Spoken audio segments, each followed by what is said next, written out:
Hi guys, welcome to this new video of Joey's Tech in which we are going to solve the problem of finding length of the longest increasing subsequence using dynamic programming. Before we move on to the problem, make sure you subscribe to my channel so that you don't miss out on any of my videos of dynamic programming. So let's move on to the problem. So here is the problem. So we have an array of integers which comprises of 3, 10, 2, 1, 20. We need to find the longest increasing subsequence length. So as you can see on the screen that the longest increasing subsequence here is 3, 10 and 20 and its length is coming out to be 3. So this is what we need to find. So we are going to solve this using dynamic programming. Let's move on to the solution.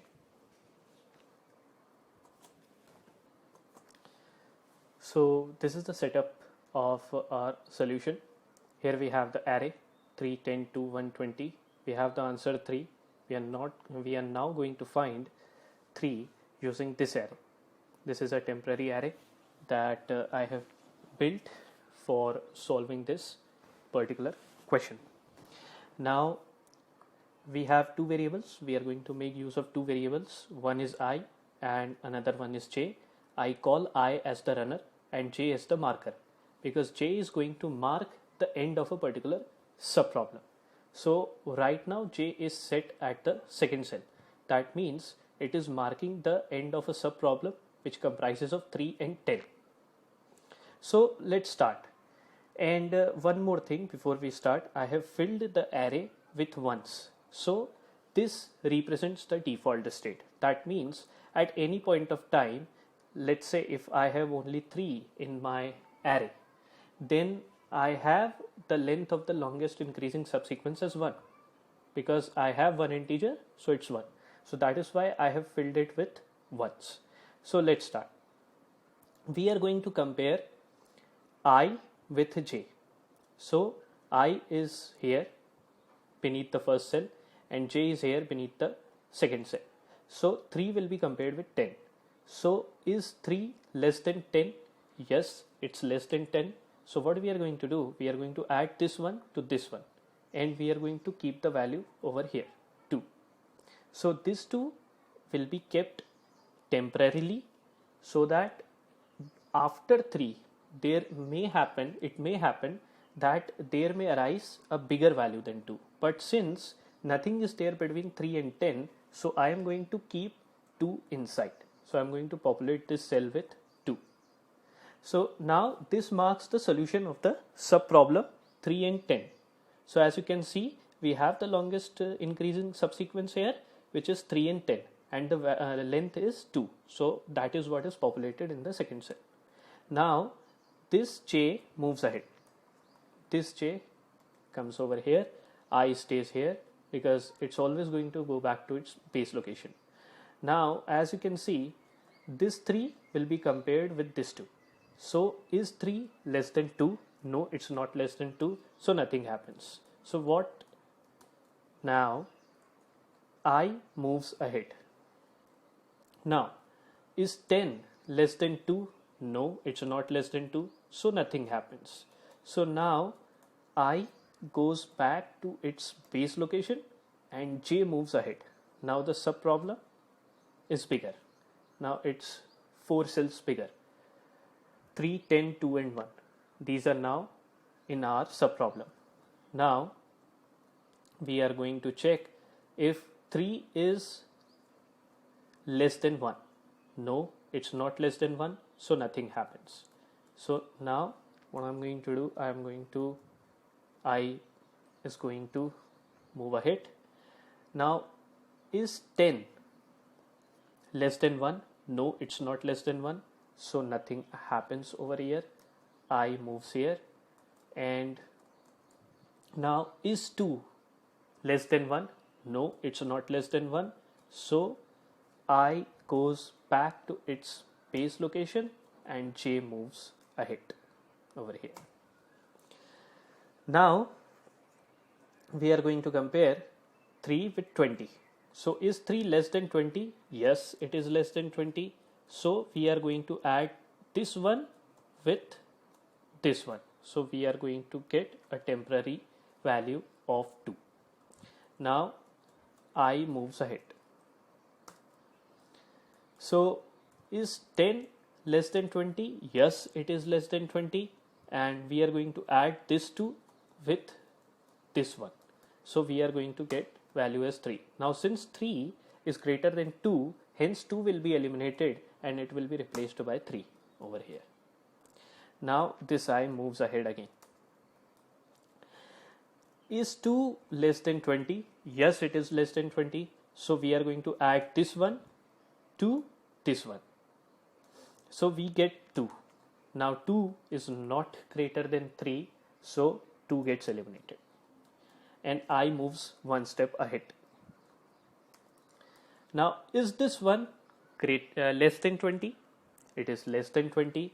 So again this one gets added to this one. We get 2, but since 2 is not greater than 3, hence 2 is eliminated. Now both the variables have run their course. So I am going to populate this 3 over here, and this 3 becomes the solution of the longest increasing, as the length of the longest increasing subsequence of this array of integers. Now we are going to see one more example so that your understanding gets clear. So this is another array, and as you can see it comprises of 50, 53, 10, 7, 40, 80. The answer is 4. We are going to find it out using this temporary array. I am going to populate this with 1, as I have already told you that it represents the default state. That means if there is only one integer, then the length of the longest increasing subsequence minimum is going to come out as 1. Now this is our marker, this is our runner. We are going to start. 50 will be compared with 3. So is 50 less than 3? No, nothing happens.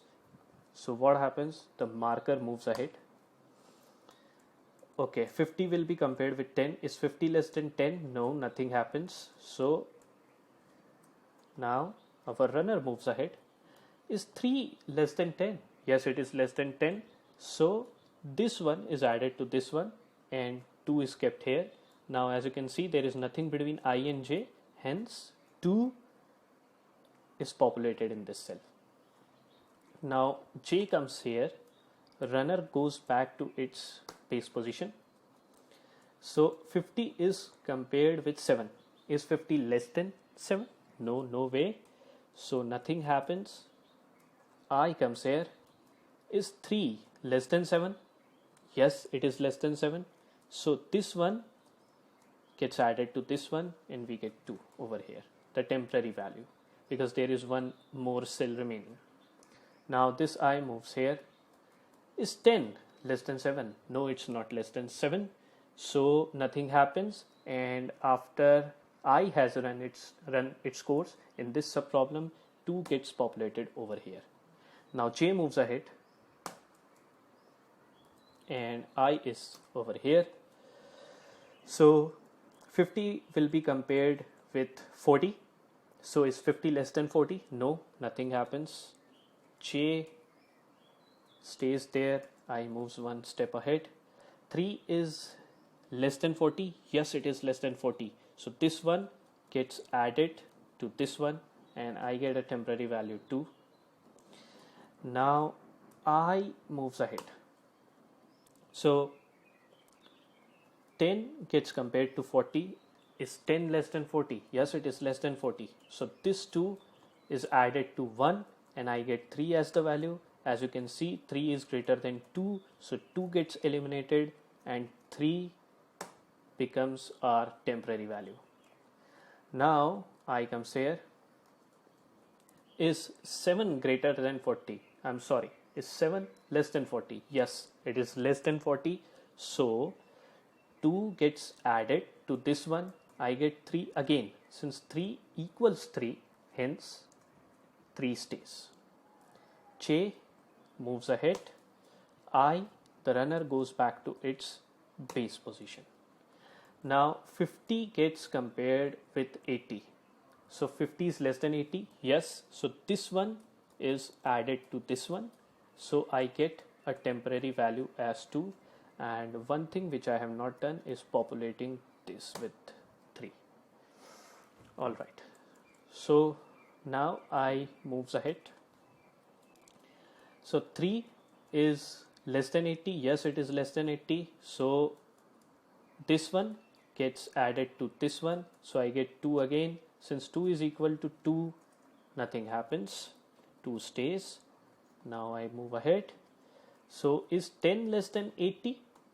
Yes, it is less than 80. So this 2 is added to this one. I get 3 as the value. And since 3 is greater than 2, so 3 becomes our temporary value. Now I moves here. Is 7 less than 80? Yes, it is less than 80. So 2 added to 1 gives us 3 again. Since 3 is already there, hence there is no need to replace it. I comes here. Is 40 less than 80? Yes, it is less than 80. So this 3 gets added to this one. I get 4. 4 is greater than 3. Hence 3 gets replaced by 4. And since both the variables have run their course, hence 4 gets populated as the answer.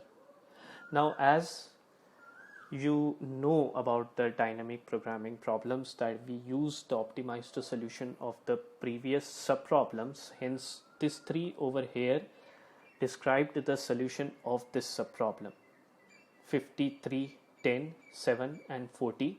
So it described the solution 3, 7, 40. The length was 3 till here, and if we add 80 to it, it becomes 4. So this is how this problem, this solution of dynamic programming works.